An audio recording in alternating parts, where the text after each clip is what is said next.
Hey, what's going on? I'm Jimmy Epperson with Points on Paper, and I'm about to analyze an interview that Sean Spicer had on the Jimmy Kimmel show about 4 months ago. Jimmy Kimmel asked him a lot of questions like, did you ever feel like you were lying? Are you ever going to do a tell-all book?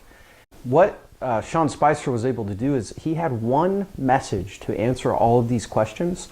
So whenever he kind of got in trouble or he was about to say something that maybe wouldn't be the best thing for the Trump administration, he was able to go back to this main message, and it kind of sideswiped all of Jimmy Kimmel's accusations and questions. And the thing that I think is really interesting about this is watch how somebody who is in the heat of battle and must defend himself is able to go back to this one message and change the conversation.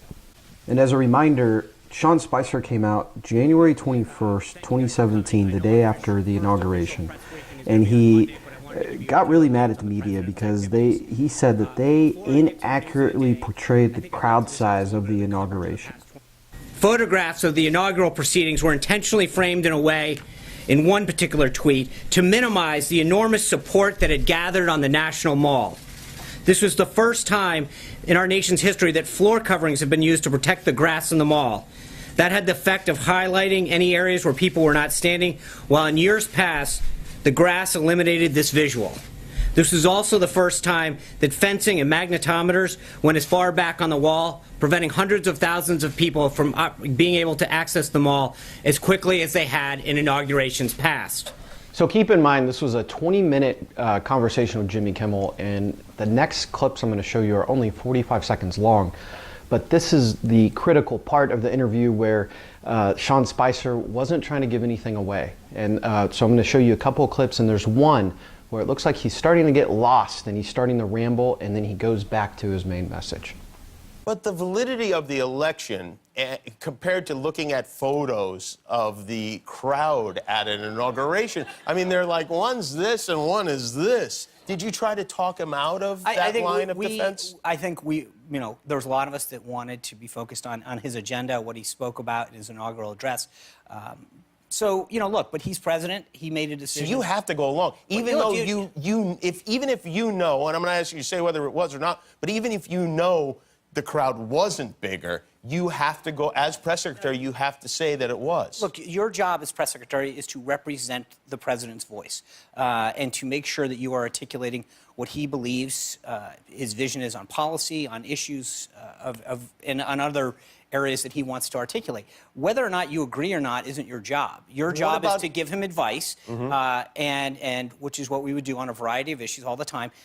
He would always listen to that advice, but ultimately he's the president. And he would say, I agree with you sometimes, or that's a good point, incorporate it. Or sometimes he would say, depending on the issue, look, I know what I believe, and this is what I think the right thing to do is. And then you have to march out there and go, yeah, he had a bigger crowd, everybody. Look, as I said, he's the president. Yeah. He decides. I understand. And that's what you sign up to do. Okay, so now this is the clip where he's speaking and he's answering a question, and he's kind of like, oh, you can tell he's kind of uncomfortable, and he can maybe sense that Jimmy Kimmel is going to ask him something that he does not want to answer, and he goes back to his main message. No. Did the president watch all of your press conferences? I don't think, not every one of them. Not every one of them, but would he be waiting for you afterwards? There were some days when, he would at some point either see clips or watch it, depending on the day and what meetings were happening and what time the briefing was. And so a lot of times he would provide feedback based on, again, my job is to articulate his position. Yeah, right. And so he would say, hey, I thought that was really good how you articulated this. I think I would have phrased this differently. And really? In the future, he was that constructive in the way he put things? Sometimes depends on the issue. But it depended on the issue. And again, it's my job to speak on his behalf. So if you're not speaking in the way that he wants, obviously he wanted to make sure that he corrected that. Okay, so Sean Spicer has a message virtually for anything. He's later asked about his relationship with the media and Donald Trump's relationship with the media. And he uses the phrase, it's a two-way street. Now, I'm going to play the clip here, and then I'm going to show you a clip whenever he first became press secretary for the White House.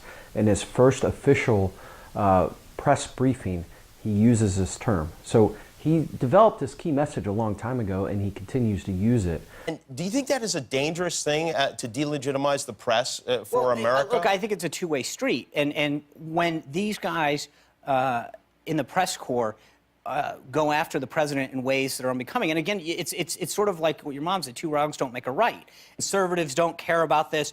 The Republicans are racist. If those statements are not right, then it's not right. So again, it's that whole idea of two wrongs don't make a right. The press corps wants to attack Republicans, attack conservatives, undermine our attempt to have a constructive dialogue.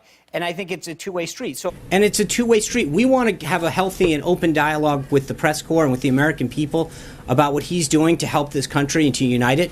But at a time when he's trying to unite this, and he keeps talking about uniting this nation, bringing people together, and then a tweet goes out in a pool report to, a few thousand people, saying that he removed the bust of Martin Luther King.